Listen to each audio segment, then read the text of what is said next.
अभी मैं ठीक से संभल भी नहीं पाया था। दो बंदे आगे बढ़े और मुझे मारने लगे। जरवा और महक को इन लोगों ने पकड़ा हुआ था। मेरा लड़ना इनके लिए नुकसानदेह साबित हो सकता था। इधर वो लोग जहांगीर खान को मार पीट रहे थे, इधर मुझे भी अपना बचाव करते हुए कोई वार रोक तो कोई खा रहा था कि जमाल खान ने सबको रोक दिया। जरवा और महक रोए जा रही थी।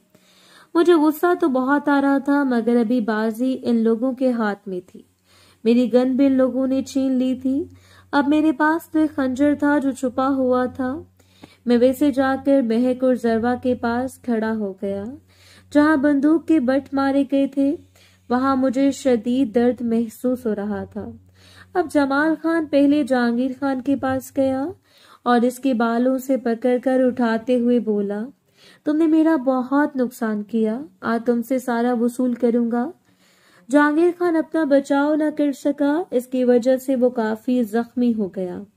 इसके साथ ही जमाल ने जहांगीर के पेट में अपना घुटना मारा, जिससे जहांगीर खान चिल्लाता जमीन पर गिर पड़ा। अब इसका रुख हमारी तरफ था।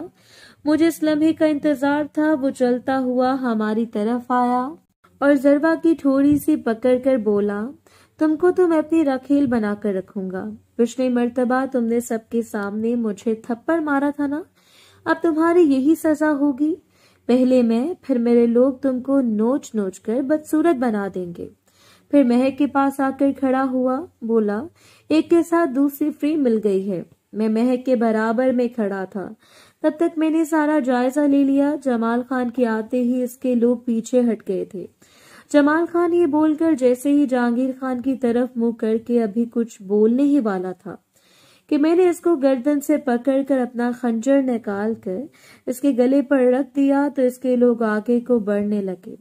तो मैंने धार इसके गले में हल्की घुसा दी तो इसने खुद ही अपने साथियों को रोक दिया। महक और जरवा ने जब ये देखा कि मैंने जमाल खान को पकड़ लिया है तो वो अपने भाई की तरफ भागी और इसको जाकर उठाया जो अभी तक नीचे गिरा पड़ा था। अपने लोगों से कहा कि जमाल खान के सारे लोगों से हथियार ले लो। तो जो पहले इनके चेहरे पर मौत रक्स कर रही थी, अचानक से रौनक आ गई और सब हथियार लेकर मेरे पास आ गए।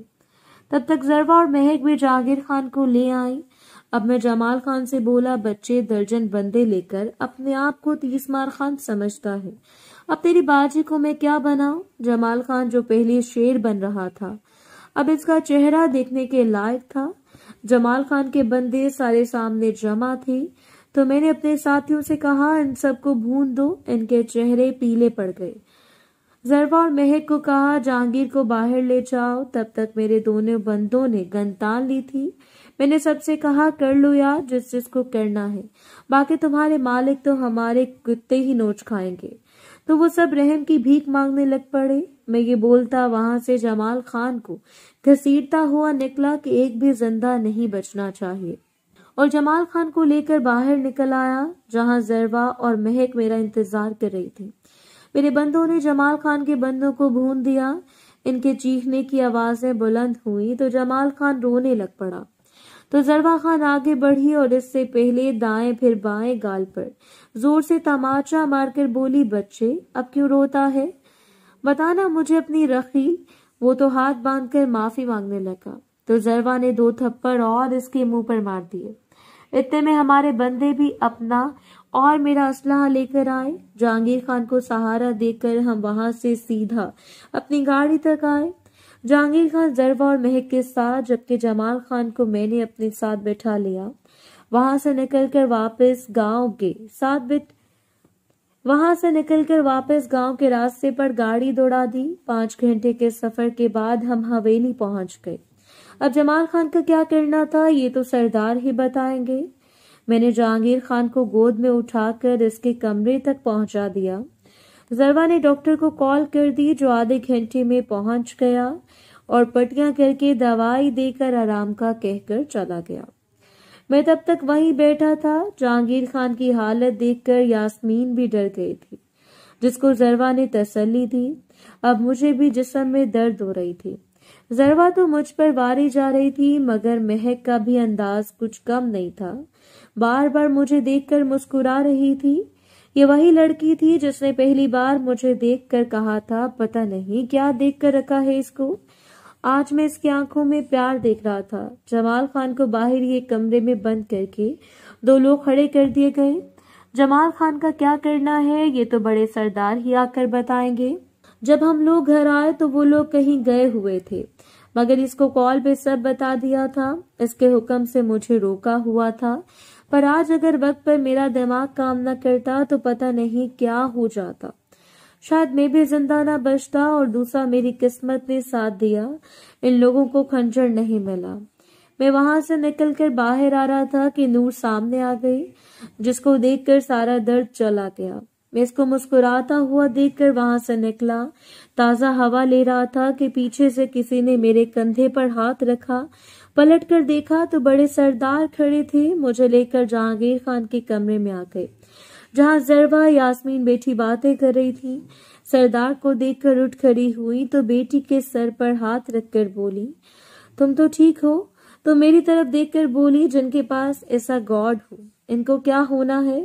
تو میری طرف دیکھ کر بولی، جن کے پاس ایسا گارڈ ہو ان کو کیا ہونا ہے؟ دوسری بار اس نے میری عزت بچائی، ورنہ اتنا کہنا تھا کہ سردار نے اس کو چپ رہنے کا کہہ کر اپنا رخ جہانگیر خان کی طرف کیا، جو انجیکشن کی وجہ سے بے خبر سو رہا تھا۔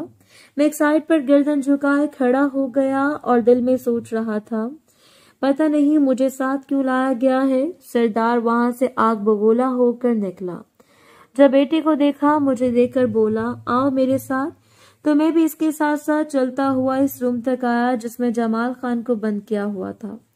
جیسے دروازہ کھلا جمال خان کی نظر سردار پر پڑی، اس کا رنگ ہی اڑ گیا۔ ہمارے ساتھ 2 بندے جو گیٹ پر کھڑے تھے اندر آ گئے۔ سردار نے جمال خان سے کہا، میں تم کو پہلے بھی کہا تھا میرے بچوں سے دور رہنا، مگر تم پٹھان نہیں، جس کو سمجھ نہیں آتی۔ اب کی بار تم کو ایسی سزا دوں گا کہ پھر کبھی تم ایسی غلطی نہیں کرو گے۔ تو جمال خان ہاتھ باندھ کے رحم کی بھیک مانگنے لگ گیا کہ اس بار معاف کر دو، دوبارہ ایسا نہیں ہوگا۔ تو سردار بولا، خان تم فکر مت کرو، اب کی بار ایسی نوبت نہیں آئے گی۔ سردار مجھے دیکھ کر بولا، کیا نام ہے تمہارا؟ میں بولا، سردار۔ میرا نام آفتاب خان ہے۔ تو سردار بولا، تم کیا کہتے ہو، اس کی کیا سزا ہونی چاہیے؟ تو میں بولا، آپ مالک ہو، آپ سزا سناؤ، میں تو آپ کا خادم ہوں، میں آپ کو بتا سکتا ہوں۔ تو سردار بولا، اپنی مرضی سے ہی تم سے پوچھا ہے۔ تو میں بولا، گستاخی معاف ہو، میں تو کہتا ہوں اس کے ہاتھ پاؤں کاٹ کر پھینک دیا جائے، تاکہ پھر کبھی ان میں سے کسی کی ہمت نہ ہو ایسا کرنے کی۔ تو سردار زوردار کہکا لگا کر بولا، خان اب تیرے ساتھ یہی ہوگا، آج رات تیرے ہاتھ پاؤں کاٹ کر کسی کچرے کے ڈھیر پر ڈال دیا جائے گا۔ تو جمال خان رونے لگ پڑا کہ مجھے آخری بار معاف کر دو۔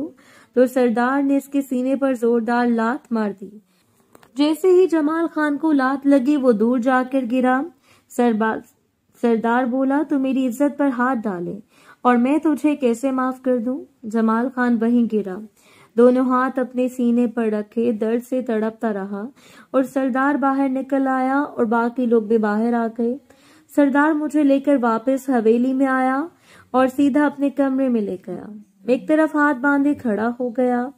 سردار نے اپنے بیڈ کا دراز کھولا، ایک پیکٹ نکالا، میرے پاس آ کر بولا، تم کی وجہ سے آج میرا سب سے بڑا دشمن میرے قبضے میں ہے، اس نے مارا، پہلے بہت نقصان کیا ہے، تم نہ ہوتے تو شاید ہی میرے بیٹے کو مار دیتا اور بیٹیوں کے ساتھ پتہ نہیں کیا کرتا، تمہارا یہ 3ری بار ہم پر احسان ہے۔ تو میں بولا، نہیں سردار، یہ میرا کام ہے، مالک کی حفاظت کرنا اس ٹائم مجبوری تھی۔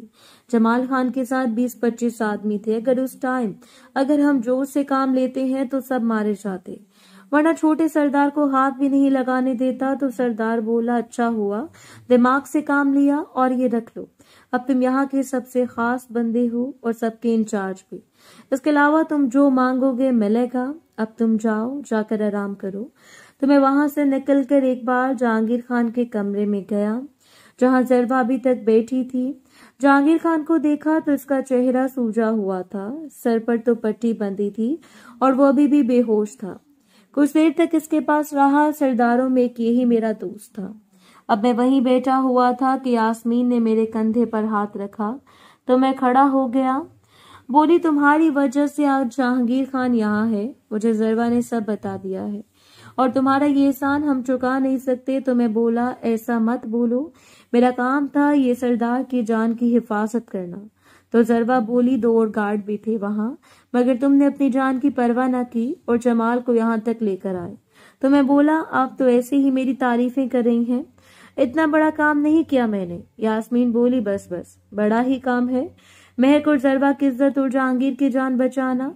तो मैं बोला, ये तो मेरा काम है। यास्मीन बोली, ये दूसरों का भी काम है, मगर जान हथेली पर कोई भी नहीं रखता और तुम सबसे अलग हो।